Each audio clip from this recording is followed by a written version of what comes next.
get malnutrition. Yeah, well, people are just so accustomed to supermarkets.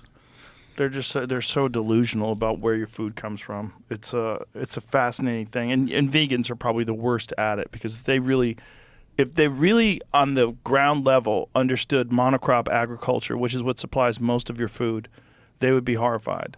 They'd be horrified at industrial pesticides and herbicides and all the shit that we put in the soil and how many small animals get murdered in the process. Well, you got to clear space for a farm, right? You not only have to clear space, you have to kill groundhogs and ground squirrels and anything that's in the way, anything that's going to eat your crops. Well, in the jungle, that's what they're doing. All this burning, all this Amazon fires shit that goes on is every year is people coming in, and 60% of it is for beef. But the other percent of it is for papaya and corn and cacao. I see a lot of stuff where they're like, oh, sustainable cacao from the Amazon. I'm like, how is it sustainable cacao from the Amazon? You cut down an ecosystem and trees that have thousands of species living on them. Right. It's not. And so not sustainable. Sustainable is one of ththose words like organic. People like to throw it just around. Slap it on the package. I mean, that's like that A-peel stuff. They call that organic. I don't know what that is. You know what that is? No. It's this coating that they put on vegetables and fruit to keep it from going bad. The wax? Well, it's some weird what's the ingredients of A-peel? See, like part of it is quote unquote organic, but they don't tell you what the actual ingredients are. A-peel is a plant-based coating that's applied to fruits and vegetables to help them stay fresh longer. Seems normal, right? Like, yeah, it's plant-based. But what's in there? It's commonly found on organic apples, but you're supposed to wash it off with soap and water.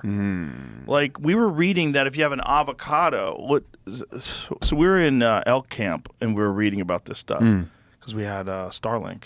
Starlink is fucking amazing. That's how we do it. Oh, dude, it's like the size of this cigar box. I know. And you put it down on the ground, and you get fucking high-speed internet in the middle of nowhere. So we were reading that they were saying that to take it off of avocados, you dunk the avocado in boiling water for 10 seconds and then rinse it off. Like, what are you talking about? What's in this stuff? Also, nobody knows that. I don't know that. Right. So I come up here, I'm eating that shit? Exactly. Most people are just going to eat the apple. They're not going to wash it off with soap and water. But the thing is, like, they're saying it's plant-based and organic. Like, that's the thing. Like, sustainable. These words that people use that make you feel okay about what's going on. But, I mean, I don't even know what the fuck is in there. Brush. A brush. Scrub it. Do you scrub your apples? TikTok video. What the fuck are you talking about? Why are you putting something on the apple that I need to scrub? This says you can only remove it 100% by peeling it off. Oh my god. But I don't know. That's Of an apple? Because the apple's like, you want to eat this. Click on that. How to wash, remove a peel coating, vegetable coating. Let's see if we can watch a video. It'll show us how to do it. This could go anywhere. Let's see. Which one do you want to pick? Let's go with the first one. That lady, she's peeling it. Yeah. Why do you peel produce? But isn't a lot of the nutrients in the skin? Slide. Wax and peel. So this is different though. This is wax. Yeah. This is that's carnauba wax. That's like normal. But a peel is a new product, and it's one of those. Yeah. Okay. Let's see what this lady has to talk. Let's talk about a peel. I don't like her earrings, but let's listen to her. And reduce the use of plastic. This compound uses plant material to make monoglycerides and diglycerides, aka fats, a fat coating on fruits and vegetables. The intent, less plastic, amazing, longer shelf life, fabulous, but at what human cost? At what human These cost? fats are extracted from plants using ethyl acetate and heptane. Ooh. In the chemical process to make these fats, they add ingredients that contain heavy metals. Oh, great. Not all fats that come from plants are safe for human consumption. Generally speaking, olive oil comes from plants and it's healthy. Canola oil, rapeseed oil, cottonseed oil are fats that come from plants, but not healthy. They cause a lot of inflammation.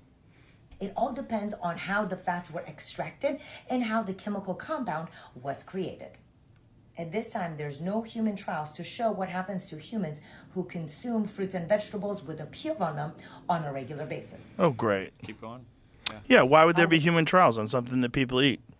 And it's all over supermarkets. But there's a lot of stuff coming out right now about the safety of our food. Oh yeah. I keep hearing about this. It keeps Yeah. showing up. Yeah, well, there was a big hearing in front of the Senate that Brigham Bueller, who was on yesterday, he was talking about it, in front of all these representatives, and they're trying to explain what the system is and how fucked it is, and how there's most of these European countries and Canada, there's a lot of ingredients, particularly dyes, that we use. Like, he was talking about how Lucky Charms that you buy in America, you can't sell it in Canada. They have to sell a completely different Lucky Charms in Canada because Canada doesn't allow all these dyes because they're this toxic. is the super bright color thing. Yeah. Yeah. Those are toxic dyes, and we allow them because we want people to. And there's also a bunch of other ingredients that make the food more addictive. Those are in our food supplies, and some of them are illegal in other countries. It's not good, and it seems like the way he was describing it is like the FDA is just completely overwhelmed, and they and then there's companies are just pushing this stuff through, and it's kind of like the way we described it yesterday. It's like a hoarder's house. Like, how do you clean this up? Like, you get into a hoarder's house, you're like, oh god, Yeah. where do we fucking start? That's what our Yeah. food system's like. Our food system is like a hoarder's house. Well, I heard that guy. I don't remember his name. He's a venture capitalist. In the last week, you guys were talking about. He was saying that like when he travels abroad, he can eat whatever he wants, and then when he comes back to the U.S., he puts on weight. Yes, And that was Chamath. Yeah. that was a great one. He was incredibly intelligent, and then I was looking up something else popped up where they were saying that the bread in like Subway sandwiches is considered cake in Europe. Yeah. Because of the sugar content. Yeah, some countries consider it cake because it's mostly it's fucking cake. Come on, it's not man. really. It's bullshit. Yeah. We have bullshit food, and I don't eat most of that stuff. But if you do, you're going to be really unhealthy. And most people aren't educated. It took me a long time to understand this stuff, and mostly, I tried to eat healthy before that, but mostly through the podcast and talking to people, getting an understanding of how bad the stuff really is for you, and then experimenting with diet and watching how much better my body felt, and seeing my friends who don't do it, and they just look like hell. And you're mostly carnivore now? Yeah. Yeah. Mostly fruits and mostly meat and fruits. Yeah. I hardly eat any vegetables at all, but I don't avoid them. Yeah. Like if I go out to dinner and I want to have a Caesar salad or something, I'll eat it. It doesn't seem to bother me. But what does seem to bother me is pasta. Pasta and breads really hit home. They really wreck me, but not in Europe. Not in Europe. Went to Italy last summer, had pasta, had pizza, no problem at all. But I don't understand why. There's a bunch of things that we do. Robert F. Kennedy Jr. explained a lot of it. So did Gary Brecka. He explained a lot of it. One of them is enriched flour. What's so-called enriched flour. It contains a bunch of chemicals like folic acid and a bunch of shit your body has a hard time digesting.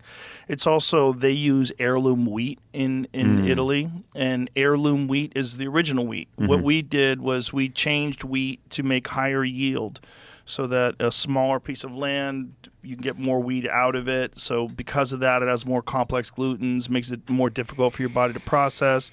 And then on top of that, the big one may be, there's a lot of speculation about this, but there's some serious evidence that most people who eat the common American diet, the number of the people that had Roundup in their system.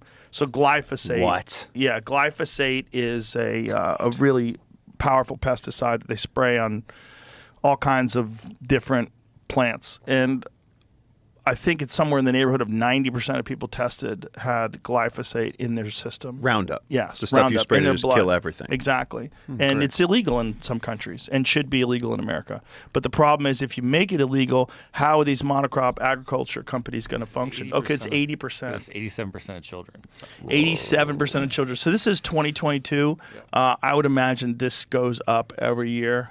80% of Americans have Roundup in their urine. That is so crazy. That's so dangerous. That's terrifying. And it's also fairly new in terms of human history. I think Roundup has only been around since is it the 90s? When did glyphosate start becoming ubiquitous on crops? It's fucking dangerous, man, because we're rolling the dice. A lot of the stuff that people eat causes long-term health consequences. And so when you're dealing with short-term stuff, like stuff that's only been around for 5-6 years, it takes a long time before you figure out what's happening. Also, 74, Roundup, which contains active ingredients glyphosate, was first introduced to commercial agriculture in 74. So scroll down so we can see like when it like ramps up. So 74. Okay, it wasn't widely used until 96. That's what I read. So Monsanto began selling genetically modified seeds that were resistant to Roundup. This allowed farmers to spray their entire crop beds with Roundup without risking losing their crop. It's an herbicide, right? Yeah, okay. Not a pesticide, an herbicide. But it's fucking terrible for you. Terrible. And 80% of people have it in their blood. Roundup, microplastics, DDT. Yeah. And then what was it? I think it was during the gold rush times that everybody was using lead to replug cans after they opened them, and then thousands of people died from lead poisoning before they figured it out. Shane Gillis has a great joke about George Washington. George Washington's dentures were made out of lead. And that's why George Washington was such a fucking psycho. He had like lead poisoning. He wasn't brave. He was just insane. I